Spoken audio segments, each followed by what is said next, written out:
এজনী চিকিৎসকৰ জীয়ৰী চাবলৈ গ'লে তোমাৰ ধৰক মানে কি ক'ম আৰু গাড়ীত উঠি ঘূৰিব লাগিছিলে মানে পইচা ওপৰতে থকা নিচিনা আগতে, কিন্তু এতিয়া আৰু এনেকুৱা অৱস্থা। এটা সময়ত গাড়ীও আছিল তোমালোকৰ? হয়, আগতে মোক দেউতাই স্কুল ভানত নিয়ে স্কুললৈ।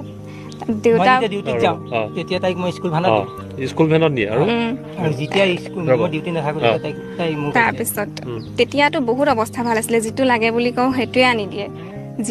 এদিন মোৰ লগত বিট মাৰিছিলে, আজি স্কুটি আনিব পাৰিবা নি, সেইদিনাখনে মোৰ লগত বিট লাগি স্কুটিও লৈ আনিছে ঘৰলৈ। ইমান আছিলে পইচা? ইমান আছিলে। আৰু হঠাৎ চব নিশেষ হৈ গ'ল।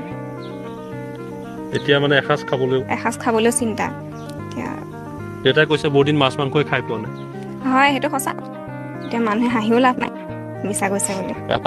আপোনাৰ চাগে বন্ধুৰ কিবা মোৰ লাখ টকা আছিলে, মানে লাখটা বন্ধু মোৰ পিছফালে আছিলে।